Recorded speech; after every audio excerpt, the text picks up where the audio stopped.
Hello student, आज आपण rotational dynamic ह्या चॅप्टरचे अनसॉल्व प्रॉब्लेम पाहणार आहोत. आता अनसॉल्व प्रॉब्लेमच्या आधी आपल्याला त्याचे फॉर्म्युले माहिती असायला पाहिजे. ते फॉर्म्युले आपल्या आधीच्याच लेक्चरमध्ये झालेले आहेत. ते लेक्चर पहा, म्हणजे तुम्हाला प्रत्येक एक्झाम्पलसाठी कोणता फॉर्म्युला अप्लाय करायचा आहे, त्या फॉर्म्युल्यामध्ये असलेले नोटेशन कोणकोणते आहेत, म्हणजे सिम्बॉल कोणकोणते यूज करणार, त्याचे युनिट काय काय हे आपल्याला समजतील. पुष्कळ वेळा आपल्याला प्रॉब्लेम सोडवताना त्यांचे युनिट्स किंवा ते फॉर्म्युलेच लक्षात राहत नाही की नक्की कोणत्या ह्याला काय म्हणायचं ते. आता आपण फर्स्ट एक्झाम्पल पाहू. Somehow an ant is struck to the rim of bicycle is on a central stand. The wheel is set into rotation and it attains the frequency of 2 revolutions per second in 10 seconds with uniform angular acceleration. Calculate number of revolutions completed by the ant in this 10 seconds and time taken by it for first complete revolution and the last complete revolution. आता इथे आपलं simple एक्झाम्पलमध्ये काय दिलेलं आहे की एक bicycle आहे, त्या बायसिकलच्या रिमवरती, म्हणजे कन्सिडर करू ही अशी त्याचं पाठीमागचं आपण चाक ड्रॉ केलं आहे.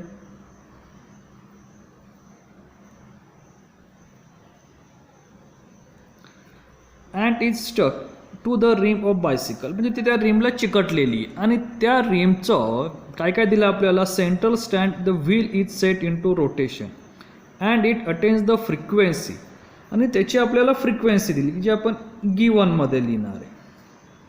फ्रिक्वेन्सी सिम्बॉल इज एन, आणि ती फ्रिक्वेन्सी काय दिली. फ्रिक्वेन्सी म्हणजे काय की त्याने 1 सेकंदमध्ये किती रिव्हॉल्युशन कंप्लीट केले, तर 2 रिव्हॉल्युशन पर सेकंद, म्हणजे तो एका सेकंदाला 2 वेळा फिरतोय. असं ते किती वेळा चाक फिरतंय इन 10 सेकंद, म्हणजे तिथे त्या चाकाने एकूण किती घेतलेलं आहे टाईम, 10 सेकंद. स्मॉल टी आणि कॅपिटल टी ह्या दोन वेगवेगळ्या फिजिकल क्वांटिटी आहेत. कॅपिटल टी म्हणजे एक रोटेशन पूर्ण करण्यासाठी लागलेला वेळ, आणि स्मॉल टी म्हणजे तुम्हाला जे काही गिवन टाईम दिला असेल त्यासाठी घेतलेलं आपण ते नोटेशन. आता आपल्याला इथं फाइंड आउट करायचं आहे number of revolution completed by the ant in this 10 second. आता नंबर ऑफ रिव्हॉल्युशन म्हणजे काय, बरोबर आहे की नाही. आता इथे नंबर ऑफ रिव्हॉल्युशन म्हणजेच दिस इज द सिम्पल की ती इथे असेल, इथून ती एका सेकंदात 2 वेळा फिरणार आहे, मग ती 10 सेकंदात किती वेळा फिरली असेल ते आपल्याला काढायचं. Means find capital N. Capital N means the number of revolution completed by in 10 सेकंद, म्हणजे त्याला त्यांनी एकूण किती, थोडक्यात आपल्याला त्यांनी किती डिस्प्लेसमेंट केलं आहे, त्या डिस्प्लेसमेंटचे असलेले number of revolution find out करायचे. आता इथे त्याची ते सायकलची देताना आपल्याला एक्सलरेशन काय दिलेलं आहे, with in uniform angular acceleration. आता इथे क्वेश्चनमध्ये आपल्याला डायमीटर्स ऑफ रिंग, म्हणजे ही जी रिंग दिसते ना तिचं आपल्याला डायमीटर त्यांनी दिलेलं नाही आहे, त्यांनी ॲक्सलरेशन दिलेलं नाही आहे. आपल्याला फाइंड आउट फक्त युनिफॉर्म ॲक्सलरेशन सांगितले, आपल्याला यन फाइंड आउट करायचं. आता यनचा फॉर्म्युला काय आहे, N is the simple formula theta divided bye 2 पाय. मग थीटा म्हणजे काय आहे, तर थीटा म्हणजेच अँग्युलर डिस्प्लेसमेंट. मग त्यांनी इथे केलेलं एकूण डिस्प्लेसमेंट किती आहे, आता ते डिस्प्लेसमेंट जर एकदा डिस्प्लेसमेंट केलं तर ते किती होणार आहे, 2 पाय. असा तो किती वेळा डिस्प्लेसमेंट म्हणजे किती वेळा फिरतोय तो त्याच्यावरती डिपेंड्स आहे त्याचं डिस्प्लेसमेंट किती, 10 सेकंदात. मग त्या 10 सेकंदात काढायचं असलेले डिस्प्लेसमेंट, त्यासाठी आपल्याला लागणारेच इक्वेशन ऑफ मोशन. मग इक्वेशन ऑफ मोशन आपल्याकडे 3 इक्वेशन ऑफ मोशन आहेत. एक आहे, आता इथे आपण अँग्युलर वेलॉसिटीसाठी बोलू, omega is equal to omega 0 plus alpha t. इथे आपल्याला थीटा काढायचा म्हणलं तो तिथे येत नाही. दुसरं आहे theta is equal to omega 0 t plus 1/2 alpha t square, बरोबर आहे की नाही.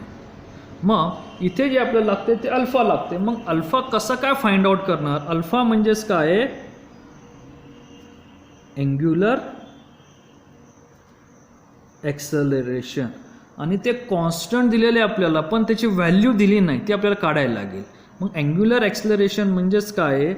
Alpha is equal to omega minus omega 0 divided by T using first law. First लॉनुसार आलेलं हे इक्वेशन आहे, बरोबर आहे. मग फर्स्ट लॉनुसार आलेले ह्या इक्वेशनमध्ये आपल्याला त्यांनी काय काय दिलेलं आहे? ओमेगा दिला आहे, फायनल वेलॉसिटी नाही दिला. ओमेगा 0 इनिशियल वेलॉसिटी दिलेली आहे, ती पण नाही दिली. पण इनिशियल वेलॉसिटी काय असणार? Is the starting time. Omega 0 is 0. मग फायनल वेलॉसिटी कशावर डिपेंडन्स आहे? तर ओमेगा इज इक्वल टू 2 पाय n, म्हणजे त्या टायमिंगला असलेलं रिव्हॉल्युशन पर सेकंद. कारण ॲक्सलरेशन कॉन्स्टंट आहे म्हटलं, त्याचं स्पीड ही कॉन्स्टंटली वाढत जाणार आहे. मग इथे तुमचं आलेलं रिलेशन हे काय येतं आहे? 2 पाय n. म्हणजे मला आधी ओमेगा काढावं लागेल. मग ओमेगा काय आहे? 2 pi into n, 2 revolution per सेकंद, means 2 is equal to 4 pi per second. म्हणजे तो काय आला आपला? 4 पाय पर सेकंद. ह्याला म्हणतो इक्वेशन नंबर फर्स्ट, बरोबर आहे. This value put in this equation number first means alpha is equal to 4 pi minus 0 divided by 10 is equal to 2 pi by 5 per second square. Calculation करायची गरज नाही, कारण हे आपल्याला उत्तर नाही. आपल्याला उत्तर काय काढायचं आहे? थीटा काढायचं आहे नंबर ऑफ रिव्हॉल्युशनसाठी. मग थीटासाठी आपण दुसरं इक्वेशन घेतो, सेकंड इक्वेशन ऑफ मोशन. मग ते सेकंड इक्वेशन ऑफ मोशन काय आहे? Theta is equal to omega 0 t plus 1/2 alpha t square.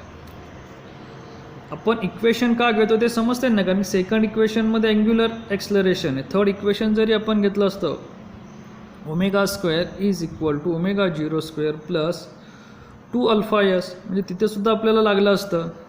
पण इथे आपण सिम्पल रिलेशनमध्ये आपल्याला जर अल्फा मिळत असेल तर आपण पुढच्या रिलेशनला कशाला जायचं? ते सिम्पल अँग्युलर डिस्प्लेसमेंटचं इक्वेशन आहे आपल्याकडं, सेकंड लॉ. मग थीटा मला फाइंड आउट करायचा आहे. ओमेगा 0 आहे, म्हणजे इनिशियल स्पीड 0 आहे की नाही, प्लस 1/2 अल्फा किती आला आहे? 2 पाय बाय 5 इंटू टाईम किती दिलेला आहे संपूर्ण प्रोसेससाठी?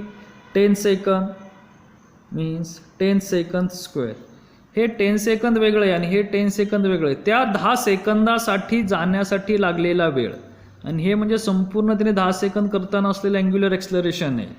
म्हणजे इथे आपल्याला क्वेश्चनमध्ये जो टाईम दिलेला आहे तो हा 10 सेकंद. जर त्यांनी 5 सेकंद विचारलं असतं तर इथे मी टी हा 5च लिहिला असता, 10 लिहिला नसता. समजतंय? आता इथे आपण कॅल्क्युलेशन करू. Means theta is equal to काय काय कॅन्सल होतं आहे? 2ला 2 कॅन्सल होतं आहे, इथे 100 येतं आहे आणि 5 म्हणजे 20. म्हणजे थीटा इज इक्वल टू 20 पाय रिव्हॉल्युशन. म्हणजे आपलं थीटा किती आलं? म्हणजे त्याचं झालेलं अँग्युलर डिस्प्लेसमेंट किती आहे? 20 पाय. आता अँग्युलर डिस्प्लेसमेंट काढायचा अजून एक फॉर्म्युला आहे, तो म्हणजे कोणता? Angular velocity is equal to change in angular displacement upon time. पण त्यासाठी आपल्याला चेंज इन अँग्युलर डिस्प्लेसमेंट माहिती असायला पाहिजे होता. तो दिला आहे का इथे? नाही. चेंज इन टाईम तो आपल्याला काढता आला असता 10. म्हणजे जर आपण सेकंड याने जर सॉल्व केलं तर आपलं थीटा इज इक्वल टू 20 पाय रिव्हॉल्युशन येतं आहे. आता पुढे आपल्याला काढायचे number of revolution, means n is equal to 20 pi divided by 2 पाय इज इक्वल टू, सॉरी पायला pi cancel, is equal to 10 revolution, म्हणजे तुमचं 10 सेकंदामध्ये एकूण किती रिव्हॉल्यूशन होणार आहे?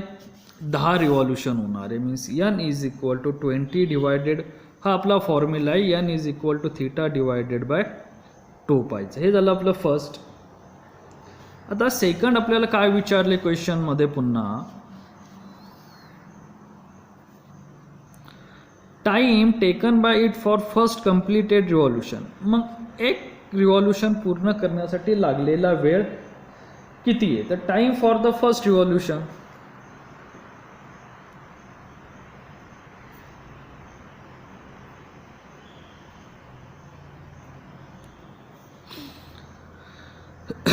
the time for first revolution, again use of the second law.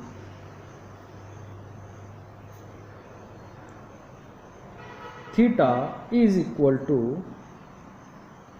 omega 0 t plus 1/2 alpha t square.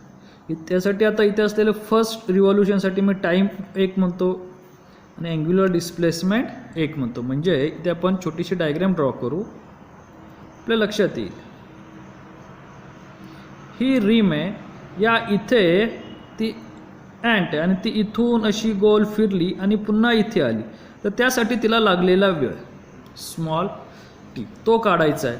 म्हणजे तो स्मॉलसाठी तिने कवर केलेलं डिस्प्लेसमेंट म्हणजे θ1, बरोबर आहे.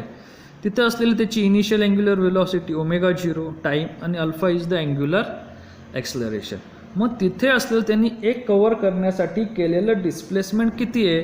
तर थीटा, तर नंबर ऑफ रिव्हॉल्यूशनचा फॉर्म्युला आहे theta divided by 2π. Means therefore first revolution angular displacement is equal to n into 2π. मग एक रिव्हॉल्यूशनसाठी काय n काय येणार? n1 is equal to 1. Means therefore θ1 is equal to 2π. म्हणजे एक कंप्लीट रिव्हॉल्यूशन करण्यासाठी सुरुवातीचं त्याला किती लागणार डिस्प्लेसमेंट? 2π लागणार आहे, बरोबर आहे की नाही. म्हणजे ते काय आलं? 2π आलं. ते ह्या इक्वेशनमध्ये पुट करा. 2π 0 प्लस 1/2 अँग्युलर ॲक्सलरेशन काय आहे? 2π बाय 5 इंटू t1 स्क्वेअर. आता जर आपण सिम्प्लिफाय केलं तर 2π ला 2π कॅन्सल, म्हणजे t1 square is equal to 10 और square root on both side, t is equal to under root 10 second, nearly equal to 3.16 सेकंद. आता आपल्या लॉगबुकमध्ये याचं स्क्वेअर रूटची व्हॅल्यू पाहिली तर ते आपल्याला फाइंड आउट करता येईल. म्हणजे आपल्याला फर्स्ट रिव्हॉल्यूशनसाठी किती वेळ लागणार आहे? 3.16 सेकंद. आता पुढे त्यांनी काय विचारले त्याच क्वेश्चनमध्ये, द लास्ट कम्प्लिटेड रिव्हॉल्यूशन म्हणजे शेवटच्या रिव्हॉल्यूशनसाठी किती वेळ लागेल? म्हणजे पहिल्या रिव्हॉल्यूशनसाठी एवढा वेळ लागला, असं फिरत फिरत फिरत शेवटचं रिव्हॉल्यूशन म्हणजे काय? 10वं. ते कधी सुरू होणार आहे? 9व्या रिव्हॉल्यूशनला. आणि ते कधी संपणार आहे? 10व्याला, बरोबर की नाही. म्हणजे ते सुरू होणार 9 रिव्हॉल्यूशन संपल्यावर, एंड झाल्यावर, अँड एंड बाय 10 रिव्हॉल्यूशन, बरोबर की नाही. म्हणजे 9वं रिव्हॉल्यूशन ज्यावेळेस संपेल त्यावेळेस ते 10वं सुरू होईल आणि ते 10व्याच्या एंडला ते संपणार आहे. म्हणजे आपल्याला 9 रिव्हॉल्यूशनसाठी किती वेळ लागतो ते फाइंड आउट केलं आणि तिथून एकूण टाईम किती दिलं आपल्याकडे? 10 सेकंद. म्हणजे 10व्या रिव्हॉल्यूशन संपेस तोपर्यंत एकूण किती वेळ लागतोय? 10 सेकंद लागतो. कारण आपले नंबर ऑफ रिव्हॉल्यूशन किती होत आहेत? 10 होत आहेत. म्हणजे 10व्या सेकंदात संपेल त्यावेळेस 10 रिव्हॉल्यूशन होणार आहे. मग 9व्या रिव्हॉल्यूशनच्या वेळेस किती वेळ लागेल तिथपर्यंत जर आपण काढलं आणि त्या दोघांमधला डिफरन्स घेतला तर आपल्याला फक्त शेवटच्या एका रिव्हॉल्यूशनसाठी लागलेला वेळ मिळेल. म्हणजे मला त्यातलाच सेकंड पार्ट, मी त्याला बी म्हणतो, तिथे असलेला लास्ट रिव्हॉल्यूशनसाठी टाईम काय होणार आहे? आता 9 सेकंद होणार आहे. n1 काय होणार? इथे n2 काय होणार आहे? 9 रिव्हॉल्युशन होणार का 9 रिव्हॉल्युशन होणार आहे. मग तिथे झालेलं रिलेशन म्हणजे थीटा किती होणार आहे. आता पुन्हा फॉर्म्युला लिहितो. θ2 ω0 T2 1/2 अल्फा T2² म्हणजे मी सेकंड इक्वेशनच यूज करतो.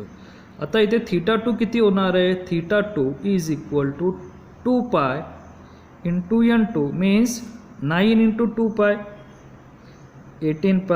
इनिशियल वेलोसिटी 0 आहे प्लस 1/2 अल्फा किती आहे 2π/5 इंटू 2² 2ला 2 कॅन्सल पायला पाय कॅन्सल म्हणजे इथे आलं 90 T2² means therefore T2 is equal to √90 and nearly equal to the 9.5 second. म्हणजे 9 रिव्हॉल्युशनपर्यंत लागलेला वेळ किती आहे 9.5 सेकंद. म्हणजे इथे सुरुवातीच्या एका रिव्हॉल्युशनला किती वेळ लागतो जवळजवळ 3 सेकंद लागत आहेत. तर त्याच्या पुढचे जसजशी रिव्हॉल्युशन वाढत जातील तर तसा वेळ कमी होत जातो आहे आणि 9व्या रिव्हॉल्युशन 9.5 सेकंदात होतात. मग राहिलेलं 10वं रिव्हॉल्युशन किती याच्यात होणार आहे. Time for last revolution is 10 - T2 म्हणजे त्या ह्याचं असलेलं टाईम. मग त्याचं टाईम किती आहे 9.5 मीन्स नियरली इक्वल टू 0.5 सेकंद. हे आपण ॲन्सर नियरली इक्वल टू काढले. जर ॲक्युरेट जर तुम्ही लॉगबुकमध्ये √90ची व्हॅल्यू पाहिली ती थोडीशी जास्त येईल.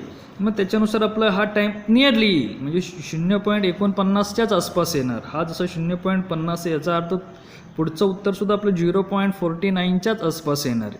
असं आपलं फर्स्ट आणि लास्ट रिव्हॉल्युशनचं असलेलं टाईम आहे. समजलं एक्झाम्पल एकदम सोपं. इथे न्यूटन्सचे इक्वेशन ऑफ मोशन आपण यूज केलेलं आहे. आता आपण सेकंड एक्झाम्पल घेणार आहोत.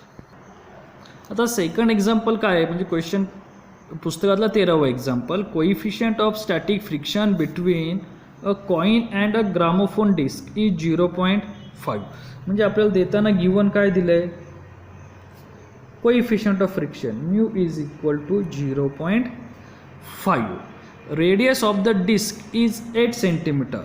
म्हणजे संपूर्ण डिस्कची radius of disk is equal to 8 centimetre converted by metre. आपण एक्झाम्पल SI युनिटमध्ये सोडवतो म्हणून 8 × 10⁻² metre. Initially the centre of the coin is पाय सेंटीमीटर अवे. म्हणजे सुरुवातीला जी कॉइन आहे म्हणजे डिस्टन्स ऑफ कॉइन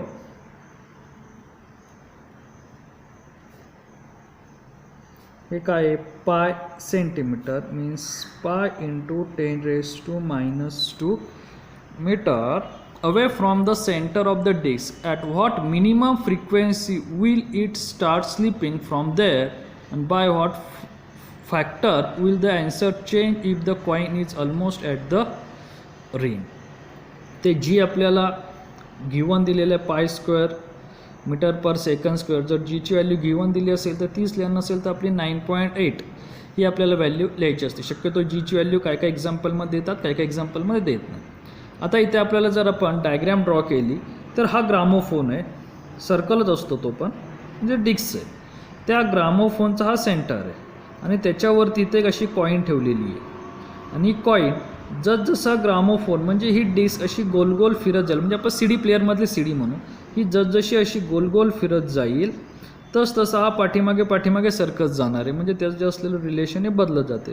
तर आपल्याला विचारलं at what minimum frequency will it start slipping from there. तर त्याची आपल्याला फ्रिक्वेन्सी फाइंड आउट करायची इनिशियल आणि त्याच्यानंतर फायनल फ्रिक्वेन्सी. तर फर्स्ट आपण इनिशियल फ्रिक्वेन्सी फाइंड आउट करू.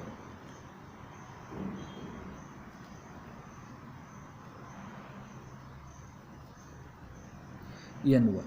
आता इनिशियल फ्रिक्वेन्सी म्हणजे तो ह्या पोझिशनला असतानाची फ्रिक्वेन्सी. आता फ्रिक्वेन्सीचा सिंपल फॉर्म्युला कुणाशी रिलेटेड आहे तर अँग्युलर वेलॉसिटीशी. Omega is equal to 2πn.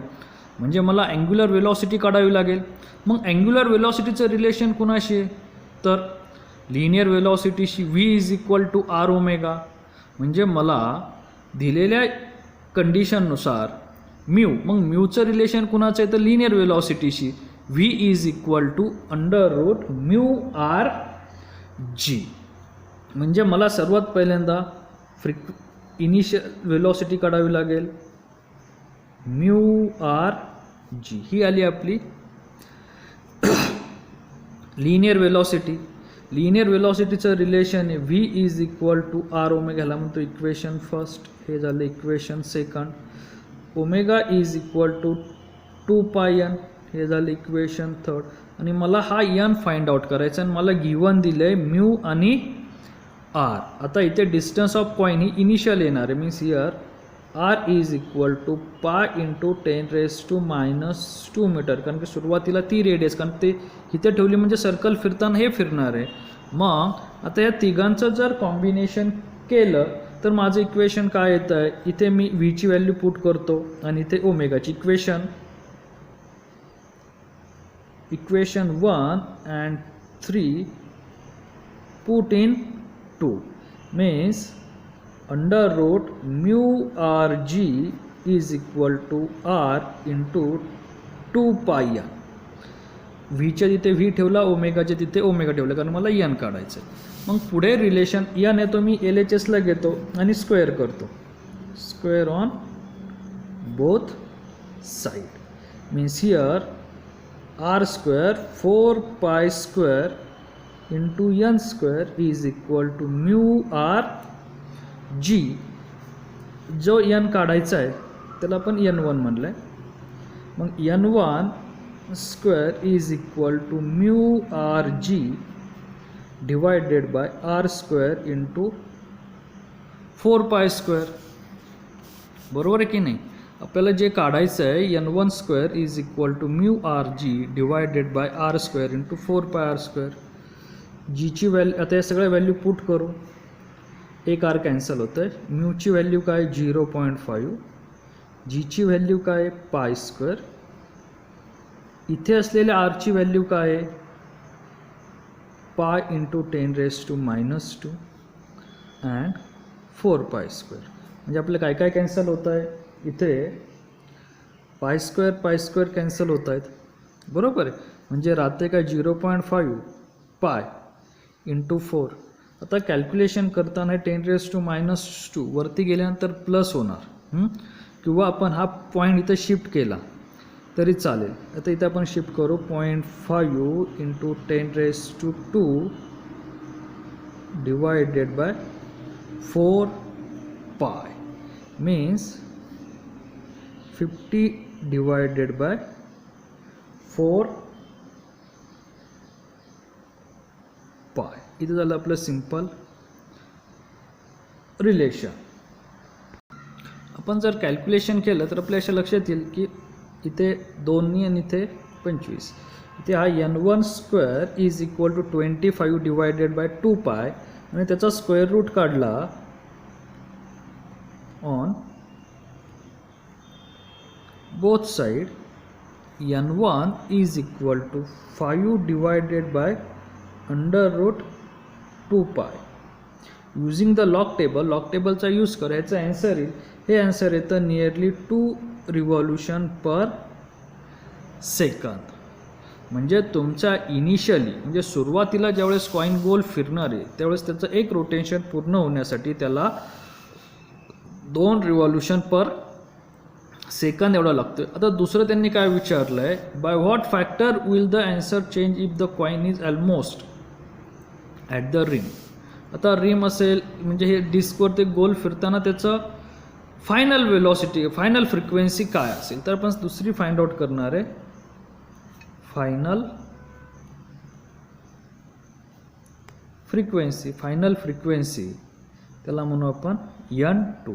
आता फायनल फ्रिक्वेन्सीच्या वेळेस काय होणार आहे असा गोल फिरून इथून इथपर्यंत म्हणजे संपूर्ण डिस्कची रेडियस घेणार. मग त्या डिस्कची रेडियस त्याचा formula again same step, V is equal to under root mu R g, V is equal to R omega, omega is equal to 2 pi. फक्त N1च्या ऐवजी काय येईल, N2 येईल. Means V is equal to under root mu capital R g, त्याला आपण capital R म्हणू. V is equal to R omega, omega is equal to 2 pi N2. Means again solve the equation, means therefore under root mu rg is equal to r 2 pi n2 square on both side, r square 4 pi square n2 square is equal to mu rg, therefore n2 square is equal to mu rg divided by r square 4 pi square. 1 r cancel and putting the value of g, again pi square means r into 4 pi square, again pi square cancel, means n2 square is equal to 0.5. frequency coefficient of friction divided by r किती आहे त्यावेळेस 8 into 10 raised to -2 into 4. आता पुन्हा ह्याचं सुद्धा त्यासारखंच calculation, हे 10 raised to -2 वरती गेलं प्लस होणार, म्हणजे इथे 50 येईल. 8 into 4 divided by 32 means 50 divided by 32. हे झालं आपलं ह्याचं रिलेशन. मग जर हे सिम्प्लिफाय केलं आपण, तर सिम्प्लिफाय केल्यानंतर आपलं रिलेशन काय येतं आहे, आता याला कितीचा रेशियो जातो आहे, हा सिंपल इत्यादी आपण 2/25 भागिले 16 म्हणजे 2चाच जातो आहे. आणि 25 divided by 16 square root on both side, means n2 is equal to 5 divided by 4 means is equal to 1.25 revolution per second. म्हणजे जर त्याचं स्क्वेअर रूट जर आपण काढलं, square root on both side, तर n2 is equal to 5 divided by 4 means 1.25 revolution per second. म्हणजे सुरुवातीच्या रिव्हॉल्यूशनला distance जरी कमी असेल तरी टाईम जास्त, एक रिव्हॉल्यूशन पूर्ण होण्यासाठी वेळ जास्त लागतो आहे. आणि नंतर डिस्टन्स जरी वाढलं तरी तिचं रिव्हॉल्यूशन, एक कंप्लीट रिव्हॉल्यूशन करण्यासाठी असलेलं टाईम हे काय लागतं आहे, जास्त लागतं. असं सिम्पल आपलं रिलेशन आहे. समजतंय. आता आपण नेक्स्ट एक्झाम्पल पाहणार आहोत, third example. Next example, a part of racing track is to be design for a curvature of 72 metre. म्हणजे हा आपला एक कर्व आहे, बरोबर. तो असा डिझाईन केला आहे की ज्याची रेडियस किती आहे, गिवनमध्ये लिहू आपण, r is equal to 72 meter. We are not recommending the vehicle to drive faster than 216 km/h. म्हणजे आपल्याला हे मॅक्झिमम स्पीड दिले, V max ते किती दिलं आहे, 216 km/h converted by metre per सेकंद, कारण की आपल्याला SI युनिट्समध्ये लिहायचं आहे. म्हणजे इथे काय येईल, 0ला 0 कॅन्सल, 6 म्हणजे 60 मीटर पर सेकंद व्हेलॉसिटी आली. पुढे काय दिले, what angle should the road be tilted. म्हणजे आपल्याला काय फाइंड आउट करायचं आहे, अँगल फाइंड आउट करायचं आहे. and by what height will its outer edge be with respect to the inner edge of the track. आणि पुन्हा आता आपण इथे जर डायग्राम ड्रॉ केली तर हा इन्नर एज आणि हा आउटर एज, तर इन्नर एज आणि आउटर एज किती हाईटने उचलला आहे तो फाइंड आउट करायचा आहे. त्याच्यामधलं आपल्याला inner edge if the track is 10 centimetre wide, म्हणजे इन्नर आणि आउटर एजमधलं डिस्टन्स दिलेलं आहे 10 मीटर. आता इथे कोणता फॉर्म्युला येणार आहे, तर इथे फॉर्म्युला येतो अँगल ऑफ बँकिंगचा सिम्पल फॉर्म्युला आहे V is equal to under root R G tan theta. आपल्याला फाइंड आउट करायचं आहे टॅन थिटा, म्हणून therefore tan theta is equal to V square upon R जी.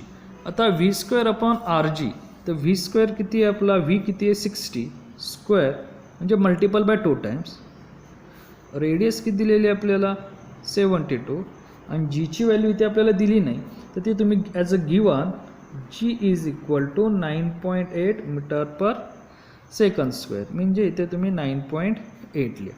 मग tan theta is equal to, जर हे जर आपण कॅल्क्युलेशन केलं तर कॅल्क्युलेशन किती येतं आहे 12 72 12 पंचे 60 म्हणजे 50 divided by 9.8 means nearly equal to the 5.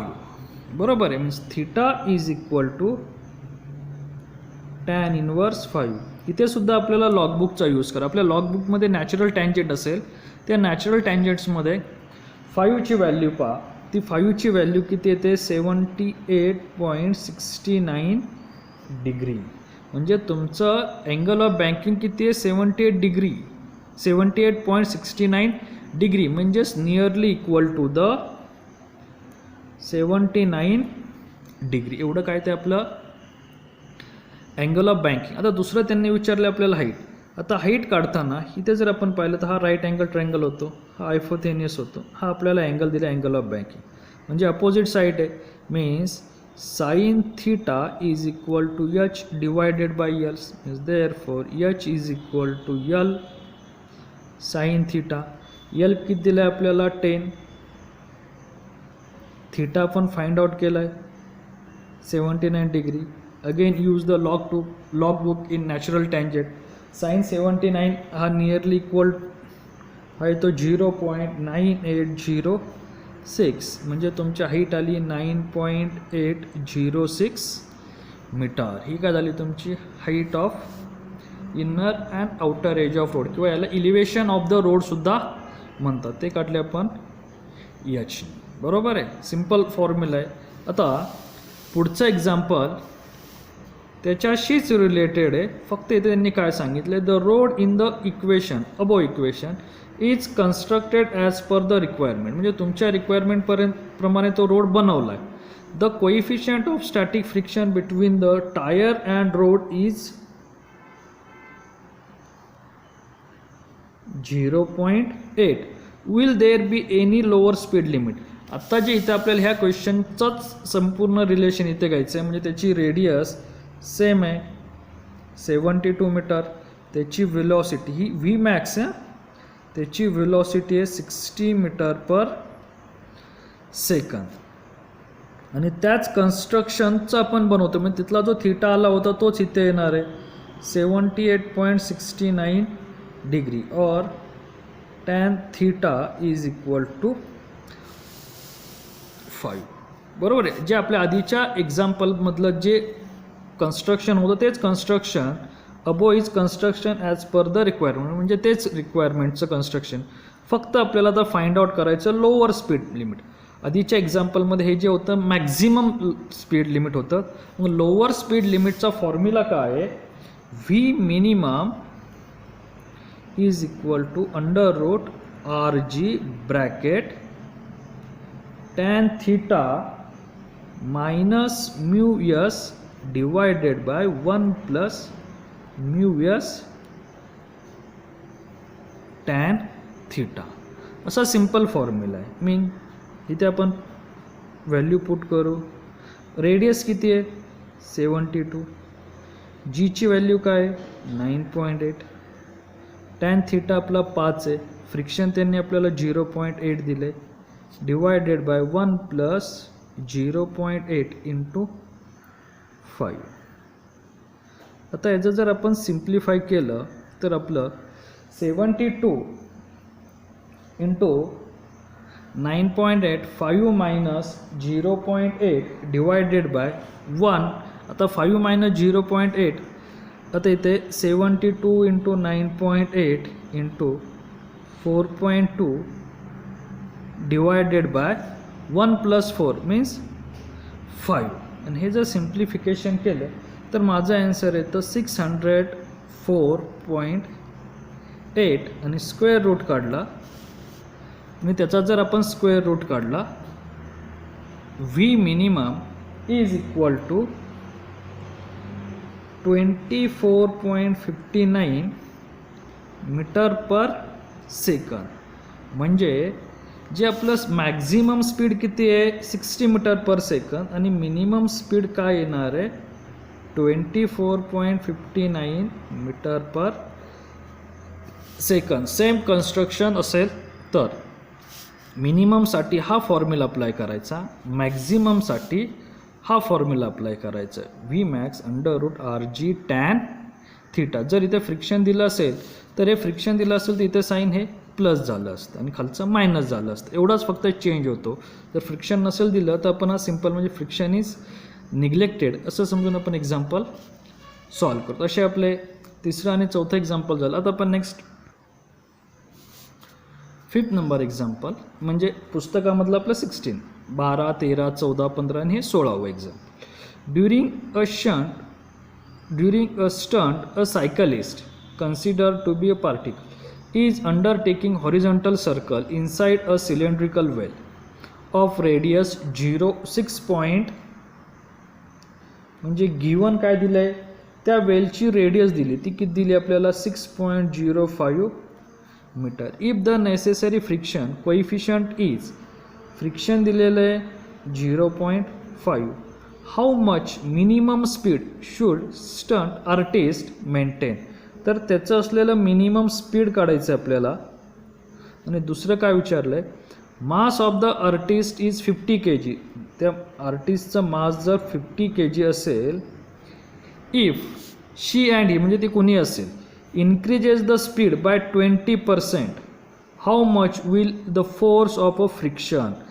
जर तिने आपलं स्पीड 20%नी इन्क्रीज केलं मीन्स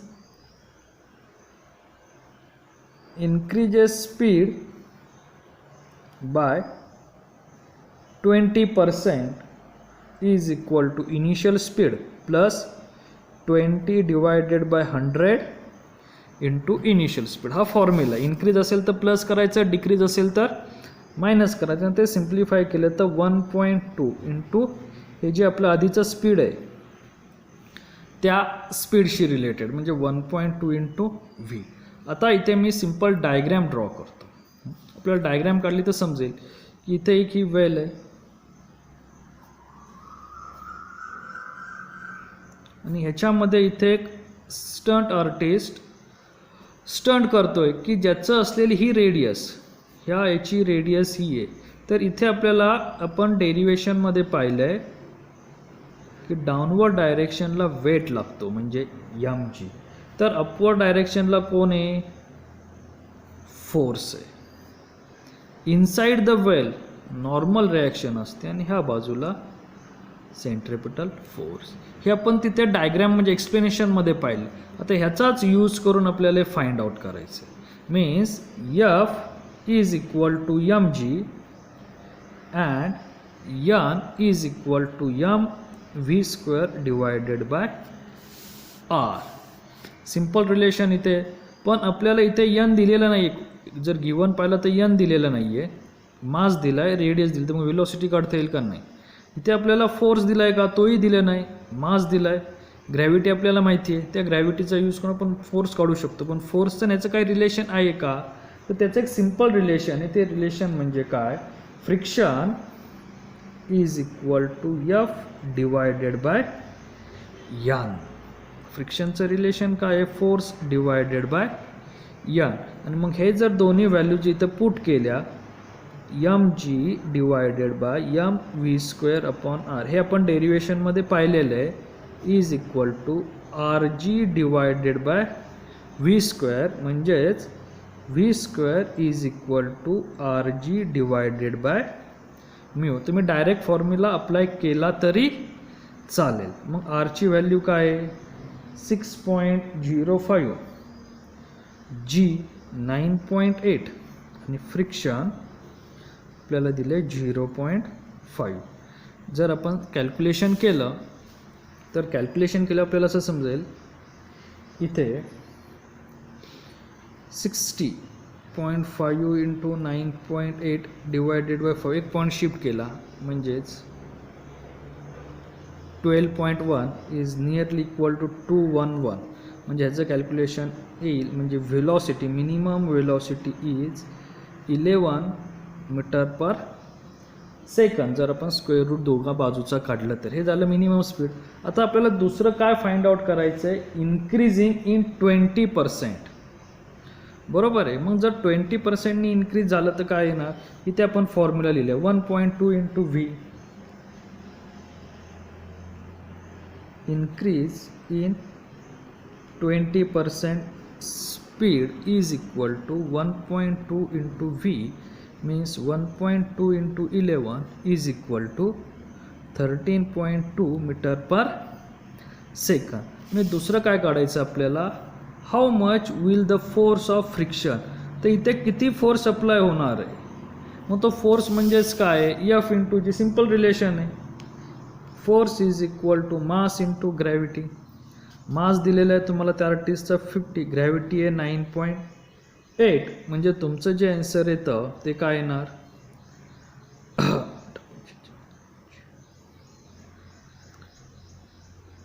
490 न्यूटन. म्हणजे सिंपल तुमचं तिथं असलेला फोर्स काय येतोय 490 न्यूटन. अशी आपली इथे फर्स्ट 5 एक्झाम्पल आहे. नेक्स्ट एक्झाम्पल आपण नेक्स्ट लेक्चरमध्ये पाहू.